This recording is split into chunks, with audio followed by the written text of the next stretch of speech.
इतिहास म्हटलं की आपल्या डोळ्यासमोर काय येतं? सनावळ्या, राजा महाराजांची नावं आणि मोठमोठ्या लढाया, बरोबर ना?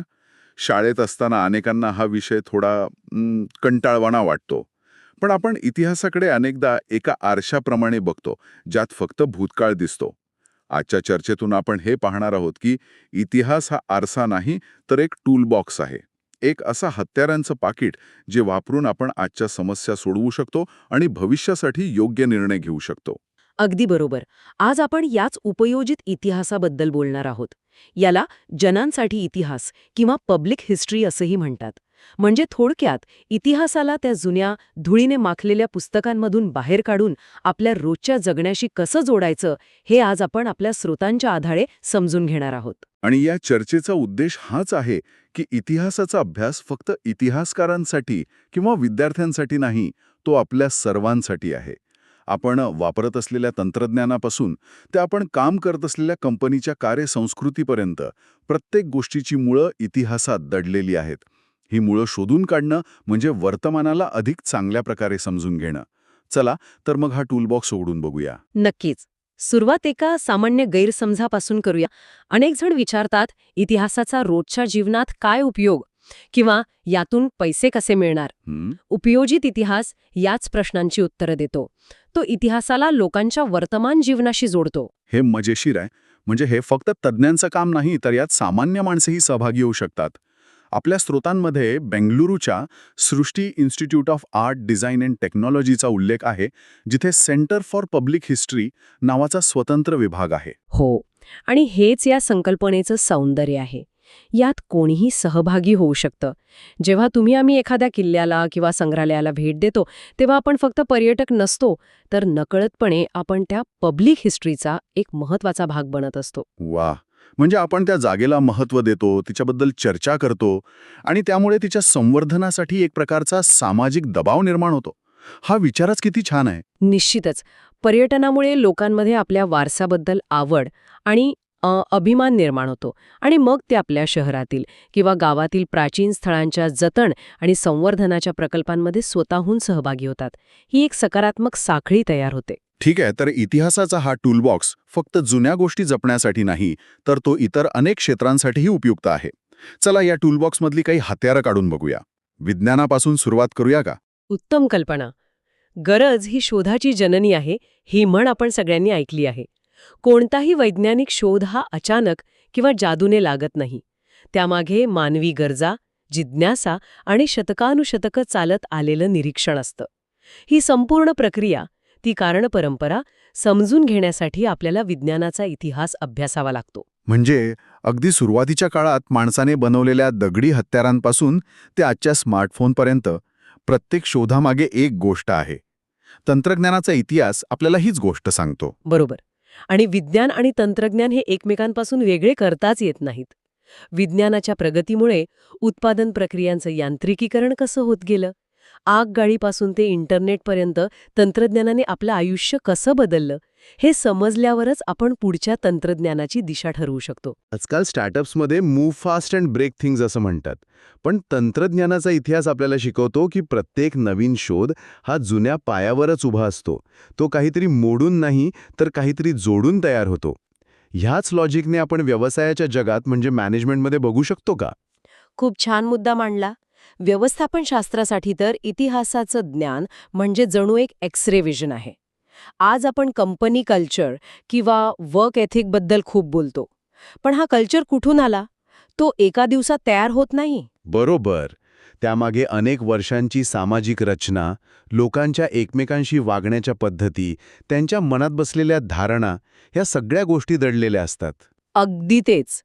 उत्पादनाची साधनं, मनुष्यबळ आणि बाजारपेठ या साखळीतल्या प्रत्येक टप्प्यावर लोकांची एक विशिष्ट मानसिकता काम करत असते. ती मानसिकता समजून घेतल्याशिवाय कोणताही मॅनेजर यशस्वी होऊ शकत नाही. इतिहासाचा ज्ञान त्याला फक्त वरवरच्या समस्या नाही, तर त्यामागची मूळ कारणं बघायला मदत करतं. हे तर झालं व्यवसाय आणि विज्ञानाचं. पण जिथे भावना, सर्जनशीलता आणि वैचारिक स्वातंत्र्याचा प्रश्न येतो, म्हणजे कला आणि साहित्य, तिथे इतिहासाचा काय संबंध? मला हे नेहमीच जास्त गुंतागुंतीचं वाटतं. उलट तिथे तर इतिहासाची भूमिका अधिक महत्वाची आहे. कोणतीही कलाकृती ही शून्यवत जन्माला येत नाही. प्रत्येक कलाकारावर त्याच्या काळाचा, समाजाचा, राजकीय परिस्थितीचा आणि सांस्कृतिक परंपरांचा प्रभाव असतो. हे समजून घेतल्याशिवाय आपण त्या कलेचा किंवा साहित्याचा खरा अर्थ लावूच शकत नाही. म्हणजे एखादे चित्र किंवा एखादी कविता समजून घेण्यासाठी आपल्याला त्या कलाकाराच्या मनात आणि त्याच्या काळात डोकावून पाहावं लागतं आणि त्यासाठी इतिहासाची मदत लागते. हो, अगदी तसंच. आणि हेच समाजशास्त्र, पुरातत्व यांसारख्या इतर ज्ञानशाखांनाही लागू होतं. या सर्व शाखा कुठून आल्या, कशा विकसित झाल्या, हे इतिहासाच्या आधारेच आपल्याला कळू शकतं. या सगळ्या संकल्पना खूप रंजक आहेत, पण थोड्या अमूर्त वाटू शकतात. आपल्या या टूलबॉक्समध्ये अशा काही गोष्टी आहेत का ज्यांना आपण पाहू शकतो, स्पर्श करू शकतो? नक्कीच. आणि त्याच तर या टूलबॉक्समधल्या सर्वात मौल्यवान गोष्टी आहेत. आपला सांस्कृतिक आणि नैसर्गिक वारसा. याचे 2 सोपे प्रकार आहेत. पहिला प्रकार म्हणजे मूर्त वारसा. म्हणजे अशा गोष्टी ज्यांना आपण स्पर्श करू शकतो, डोळ्यांनी बघू शकतो. ताजमहाल, अजिंठा वेरूळची लेणी, एखादं जुनं नाणं किंवा तुमच्या घरात असलेल्या पणजोबांचं जुनं घड्याळ. हा झाला मूर्त वारसा. आणि दुसरा प्रकार कोणता? दुसरा प्रकार जास्त रंजक आहे. अमूर्त वारसा. हा वारसा आपल्या डोक्यात, आपल्या परंपरांमध्ये आणि आपल्या कहाण्यांमध्ये जिवंत असतो.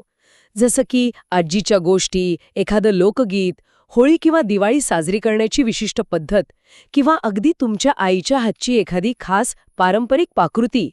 याला आपण भिंतीत बंद करू शकत नाही. तो पिढ्यानपिढ्या एका मनातून दुसऱ्या मनात वाहत राहतो. वाव! म्हणजे माझी आजी बनवते ते पुरणपोळीचं विशिष्ट तंत्र, हे सुद्धा एक अमूर्त वारसा आहे. हा विचारच किती सुंदर आहे. आपल्या स्रोतांमध्ये केरळच्या कुटियाट्टम नाट्य परंपरेचा आणि वैदिक पठण परंपरेचा उल्लेख आहे. हो. आणि तिसरा प्रकार आहे नैसर्गिक वारसा. यात निसर्गातील जैवविविधतेचा विचार होतो. प्राणी, वनस्पती, त्यांच्या परिसंस्था आणि महत्त्वाच्या भूरचना. उदाहरणार्थ संपूर्ण पश्चिम घाट किंवा काझीरंगा राष्ट्रीय उद्यान. हा निसर्गाने आपल्याला दिलेला वारसा आहे. आणि या वारशाचं महत्त्व फक्त आपल्यापुरतं मर्यादित नाही, तर ते जागतिक स्तरावरही ओळखलं जातं. युनेस्को नादाची संस्था हीच ओळख निर्माण करण्याचं काम करते. बरोबर. युनेस्को जागतिक वारसा स्थळांची आणि परंपरांची यादी जाहीर करते. या यादीत समावेश होणं म्हणजे त्या स्थळाला किंवा परंपरेला एक जागतिक ओळख आणि संरक्षण मिळतं. भारतामधील अनेक स्थळे आणि परंपरा या यादीत आहेत. जसं की 2010 मध्ये राजस्थानचं कालबेलिया लोकसंगीत आणि लोकनृत्य, किंवा 2012 मध्ये संपूर्ण पश्चिम घाट. तर आपल्याकडे हा इतका समृद्ध टूलबॉक्स आहे, पण या टूलबॉक्सची निगा कोण राखतं? याची काळजी कोण घेतं? हा खूप महत्वाचा प्रश्न आहे. या वारशाचं जतन आणि संवर्धन करणं हे उपयोजित इतिहासाचं एक प्रमुख काम आहे. हे काम सरकारी पातळीवर तर होतंच, जसं की भारत सरकारचं पुरातत्व खातं किंवा राज्यांची पुरातत्व खाती. पण खरी गंमत आहे इंटॅक सारख्या संस्थांची. इंटॅक? हे नाव ऐकलं आहे, पण ते नेमकं काय करतात? या स्वयंसेवी संस्था आहेत. अनेकदा अशा स्थानिक वारशासाठी या संस्था लढतात, ज्याकडे कदाचित सरकारी यंत्रणेचं लक्ष गेलं नसतं. एखाद्या शहरातलं जुनं घर असो, एखादी विस्मरणात गेलेली विहीर असो किंवा एखादी लोककला, त्याला वाचवण्यासाठी हे सामान्य नागरिकच पुढे येतात. तेच खऱ्या अर्थाने जनांसाठी इतिहास या संकल्पनेला जिवंत ठेवतात. आणि याच वारसा जतनातून अनेक व्यावसायिक संधीसुद्धा निर्माण होतात, जसं की संग्रहालय, अभिलेखागार, पर्यटन. अगदी. आणि गंमत म्हणजे ही संग्रहालयाची कल्पना अजिबात नवीन नाही. आपल्या स्रोतांमध्ये खरं तर अविश्वसनीय उदाहरण आहे. जगातलं सगळ्यात जुनं संग्रहालय कोणी बांधलं असेल असं वाटतं? कोणत्या तरी महान राजाने किंवा विद्वानाने? बहुतेक तसंच काहीतरी असेल. नाही. आणि इथेच खरी गंमत आहे.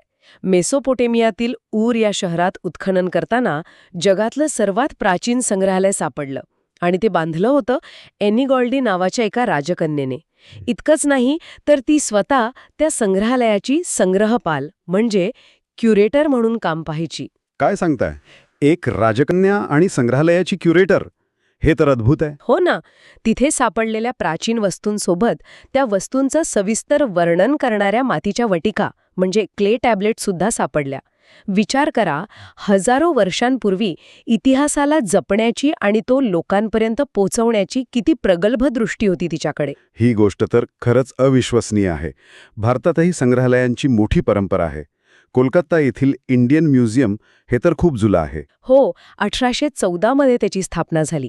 आणि आपल्या पुण्यातही एक खूप महत्वाचा केंद्र आहे, नॅशनल फिल्म आर्काईव्ह, म्हणजेच राष्ट्रीय फिल्म संग्रहालय. त्याची स्थापना 1964 मध्ये झाली. त्याचं काम तर खूपच महत्वाचं आहे. जुने दुर्मिळ चित्रपट शोधणं, त्यांना जपून ठेवणं जेणेकरून पुढच्या पिढ्यांना ते पाहता येतील.